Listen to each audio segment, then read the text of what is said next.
Good afternoon, everyone. Welcome to Better Than Food Book Reviews. I'm your host, Clifford Lee Sargent. Great to see you as always. I'm in jail. Better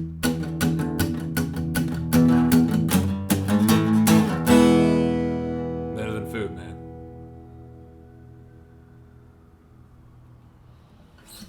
No, I'm actually in Chattanooga, Tennessee, just visiting. Get that coffee. Today I'm reviewing The Trial by Franz Kafka.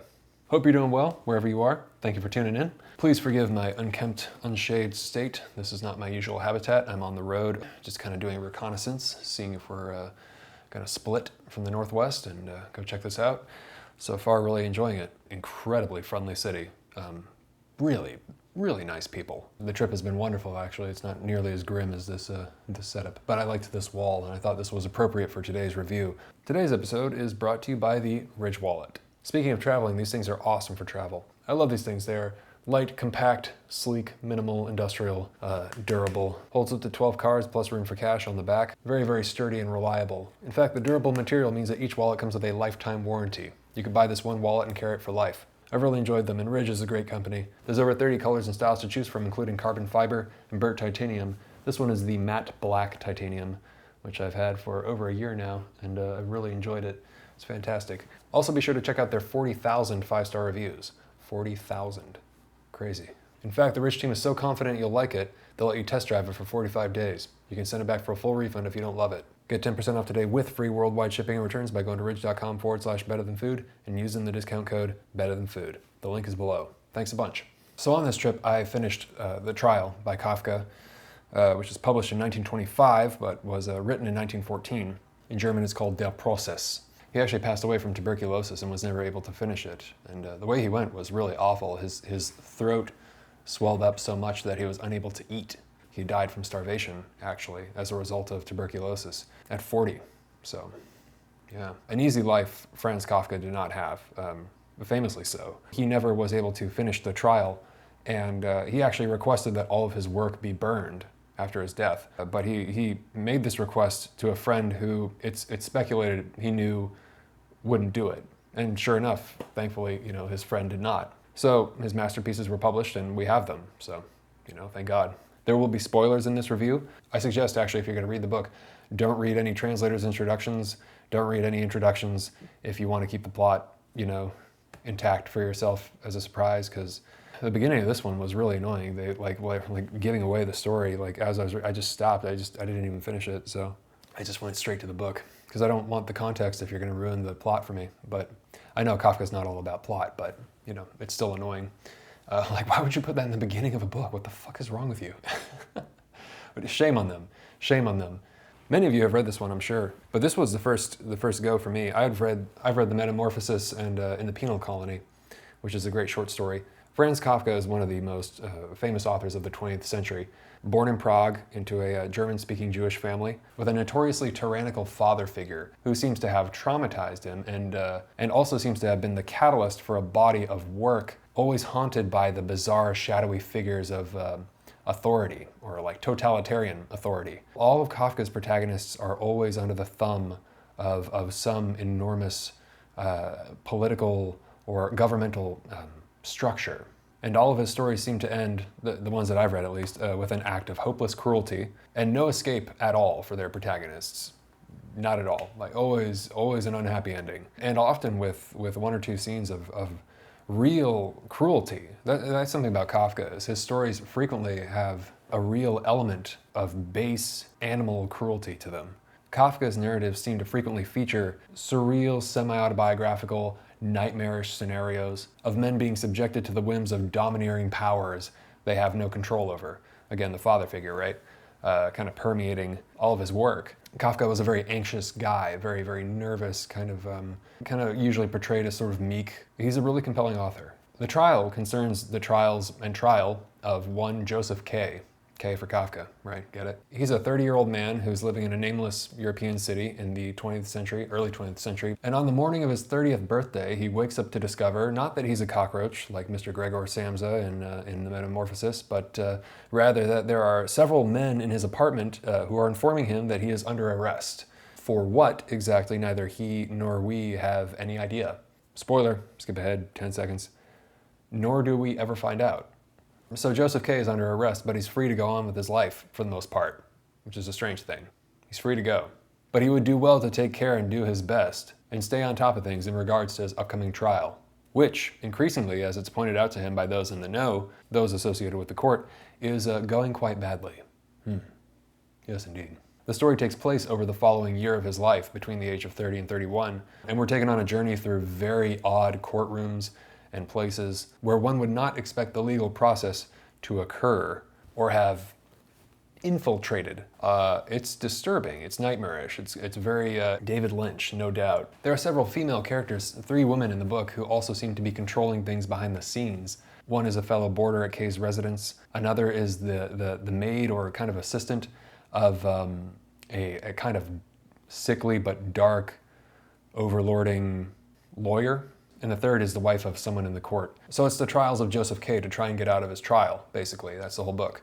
Which proves, of course, to be completely impossible. Once you're in the system, there's no way you're getting out. There's an element of Poe or the Gothic novel to the trial. It's all about guilt, the subjection to humiliation and the groveling to the courts and the powers that be, the state, the nameless, faceless arm of the law that shirks any kind of responsibility and truly reveals no real source. When looking at it, zooming out and looking at it, one just sees a whole bunch of cogs just following orders, so to speak. And so this is really ahead of its time. I mean, it's a giant critique on the whole legal system. I mean, every legal system, and just sort of like the idea of judgment in general. Kafka's characters are like human on paper, but their behavior has the strangest kind of oddness to it, which makes them maybe more human in some ways. It's bizarre, as if they're operating on a different set of assumptions. All of the characters except the protagonist, that is, who remains the sole reasonable voice in the story. David Lynch, Terry Gilliam, many filmmakers, I imagine, probably like all the good ones, seem to have been influenced by Kafka, and of course many authors. Sure enough, after writing that in this review, I discovered that there was actually a 1993 adaptation of the trial with Anthony Hopkins and Kyle MacLachlan of Twin Peaks fame, Dale Cooper, and Alfred Molina as the court painter Tintorelli. Perfect casting, in my opinion. I thought that was excellent. I didn't watch the whole film. I just watched a few scenes, but I did watch the one with Alfred Molina, and I thought he did great. And also Anthony Hopkins as the priest in the cathedral was excellent. I thought that was very, very well done. And of course, MacLachlan as well does a fine job. I tried watching the 1962 Orson Welles adaptation with Anthony Perkins, who played Norman Bates in Psycho.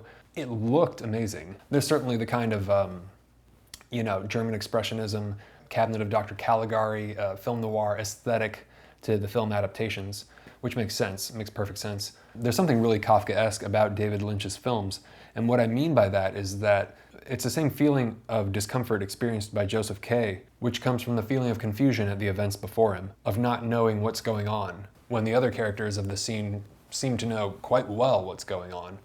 And in the trial, the reader is placed in the same position as Joseph. We're witnessing systems and behaviors that kind of seem familiar, but are actually completely foreign to us, as if we're in a new place or town, right?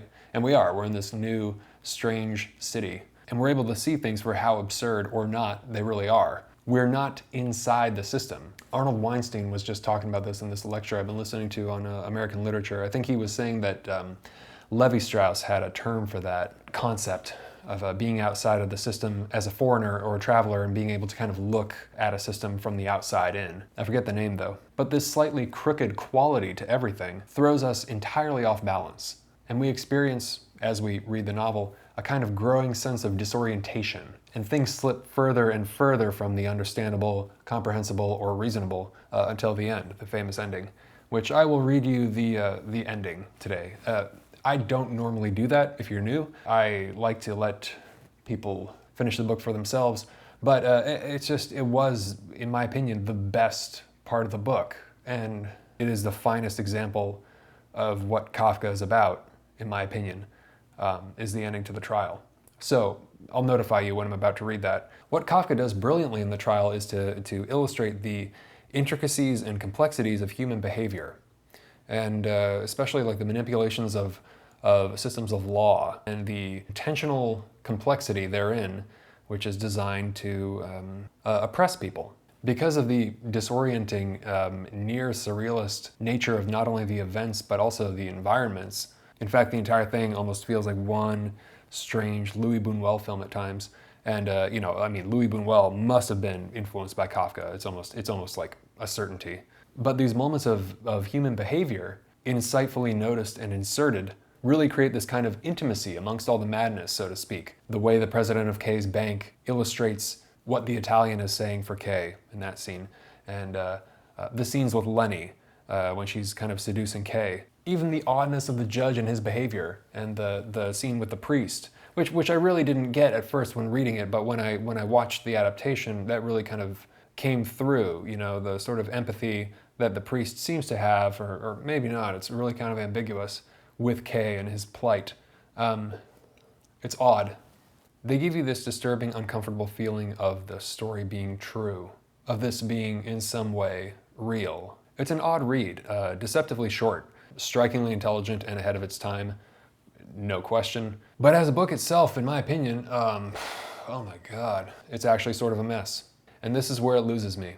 It's like, how could this go wrong? The setup is brilliant, everything just seems perfect.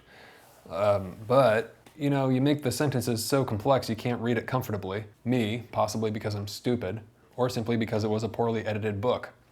It wasn't Kafka's construction. He wrote it, but it was assembled by other people. In the Penal Colony struck me as a far more polished piece of work. I don't know if that was edited by him or others. I just kept glazing over and over again. I'm traveling too, so that's not exactly the best environment to read the trial. But really, some of this shit was just ultra dry and just, yes, that's kind of the point when he's discussing like the courts and the legal process and how insane and bizarre and complex it is, and it's meant to throw you and get you all confused and backwards and not know which way is up or down. But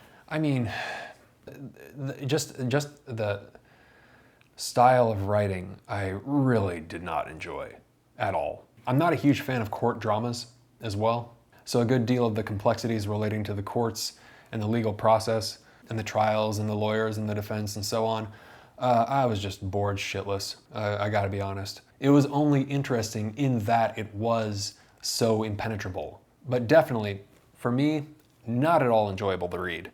Do they make high school kids read this one? Because if they do, that's just sadism. Like a high school kid, they don't even know what money is, But I think many of us, if not all, can relate on some level to Joseph K., a guilty man accused of something for which he's standing trial, which has been wrapped up in seemingly deliberate, eternal, bureaucratic postponement. Not that it's urgent to anyone. On surface, the entire book is a critique of bureaucracy and the absurd, unnecessary procedures that make up the legal system, and the lack of any singular party taking responsibility. But of course, it's more than that in the sense that it doesn't even matter what Joseph's crime is. The trial seems to be more along the lines of a meme I saw recently. I can't remember who did it. It had some postmodernist philosopher's face. I don't think it was Foucault. It might have been Deleuze. And some goofy shit, and was saying, what if the entire world was a prison or something like that? And yes, let's think about that. What if life and the world were a prison by comparison to whatever else is out there? What if that in fact were the case? Matrix style or something. It's funny, but maybe here's the disturbing thing. If that turned out to be the case, were we someday to make this discovery, if that was actually the case, and the world was indeed a prison, one enormous prison, would any of us be surprised? Any of us. Right? So the book is filled with these kind of downtrodden, tortured characters, men being punished and flogged for insignificant crimes, men waiting for their trial, waiting for the judge, waiting. The years go by, they fret continually, they stop behaving like men, and they start behaving like submissive dogs, hand-wringing cowards. So it's interesting. I have a lot of respect for Kafka, but I don't enjoy reading him these days, at least. That might change in the future, but at the point I'm in right now in life, my taste, where it's at, I don't care for him. The sentences are long and Byzantine, unnecessarily so in my opinion. They don't need to be that complex. What he's saying does not necessitate that, like the nature of the dystopic bureaucracy he's writing about. I get it. This seems intentional, but personally for me, it's a fucking chore. I'm often just totally lost and have to find myself again. The trial is often, not always certainly, but too often for me, very dry. It all serves a purpose, I imagine, and I may enjoy it more on second reading, especially getting to see what's going on kind of behind the scenes, so to speak, with more research. But I mean, on a surface level reading, it's awful. But the only pages that actually gripped me, were the last ones. And so you can skip ahead to the timestamp on the screen if you would like to save this for your own reading and be surprised. Otherwise, if you've already read it, you will be all too familiar with the ending to the trial. Here's the spoiler.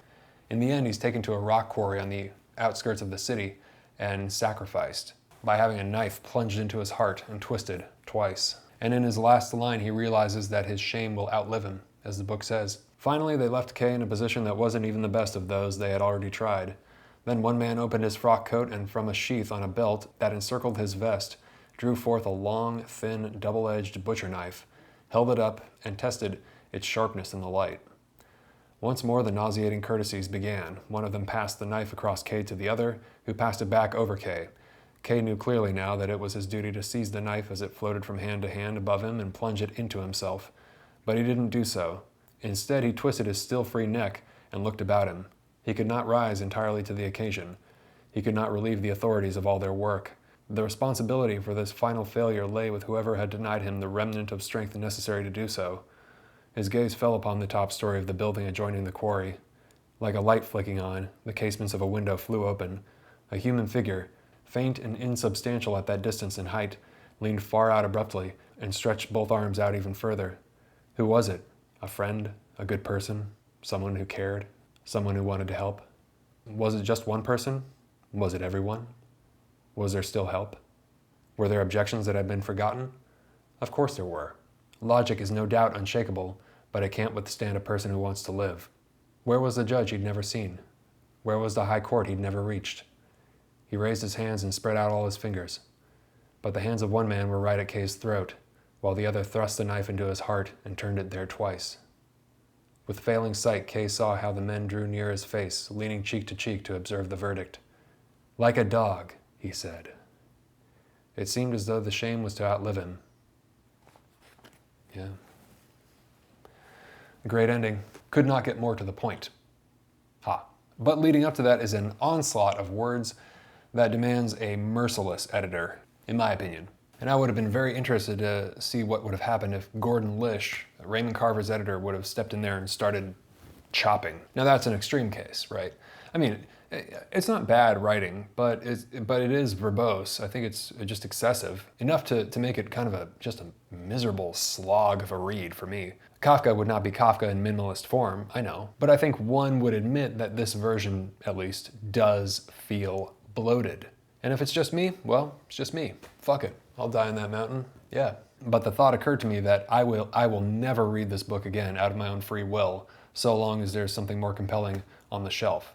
Not at all. That is, until I saw an excellent talk given on it by a guy named Jason Reza Jorjani. And he was talking about the symbolism behind the trial, in which he's very well studied. There's kind of an occult connection, the goddess Hecate, very interesting. It's extremely compelling, and it reveals like a whole new subterranean side to Kafka, which I've never known about, and I think that's just ultra fascinating. So I'm gonna, I'm open to a second reading. I want to know more. There seems to be much more substance to this than I've gotten on the first run. I've reviewed The Blind Owl, for patrons only, by Sadegh Hedayat, an Iranian author heavily influenced by Kafka, and a favorite of Jorjani's. I thought it was awful. I thought it was just really pathetic. The self-pitying factor, kind of morose, depressing whining. I'm much more partial to Michelle Houellebecq's type of bitching, but there were some good things in it. There was some interesting symbolism in it. There were some interesting kind of mythical stories.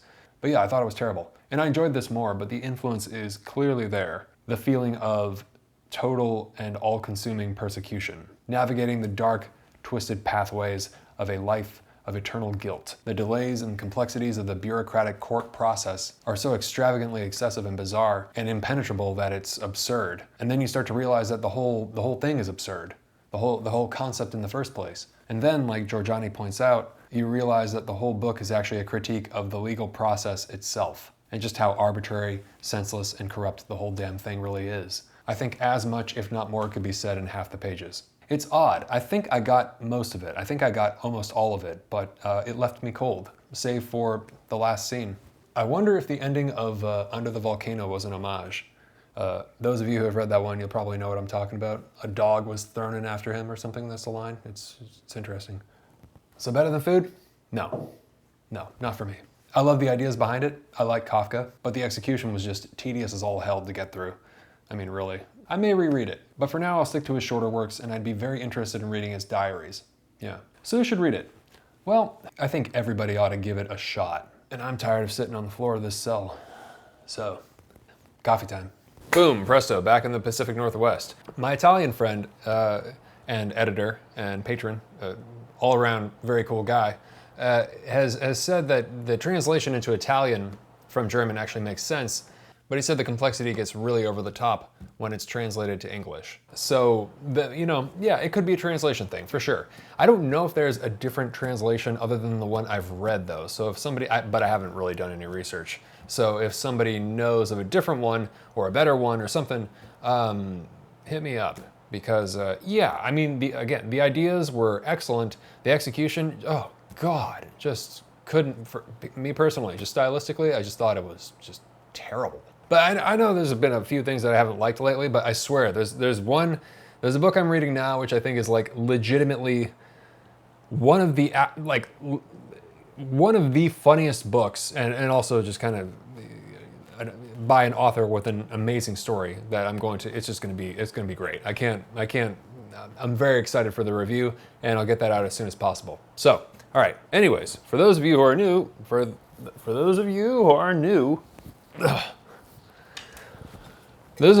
I take all of the names of the patrons on Patreon who have donated $5 or more per video to the show. I place their names in this mason jar here, and I pull out a name for each review, and whoever's name I pull out, I send them a hard copy of the book I'm reviewing, plus a bag of coffee, roasted by yours truly. And the coffee is delicious, if I do say so myself. So, if you would like to get in on that and help support the show, you can follow the link below and donate $5 or more per video on Patreon, and I sincerely appreciate it. Thank you very much. For $1 or more, you'll get access to the patron-only reviews, the Discord channel, plus a Better Than Friday newsletter that I send out every Friday, which is just a list of 5 different things I'm interested in at any given time. Could be books in the pipeline, music, films, articles, changes week to week.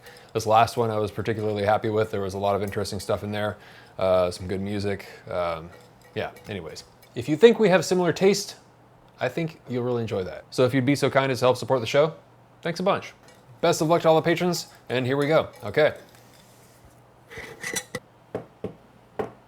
Michael Esparza. Thank you very much, Michael. I sincerely appreciate it. You're going to receive The Trial by Kafka, plus a bag of delicious coffee, and I hope you love both. Thank you so much. Also, if you're a patron on Patreon, you will receive all of these reviews ad-free. Also, I'm selling these bookmarks. I don't have a website up for it or anything, so if you just want to use the email below in the description, or DM me on Instagram, they are $4 each plus shipping. It's pretty cheap for the US. It's a little more for international orders, but I'm happy to send a quote. I'm happy to sign it or write a book recommendation on there as well, whatever you like. All right, well, that's all I've got for you today. Please always remember to bring a book. Take care of yourselves. Have a great night, and I'll talk to you soon. Ciao.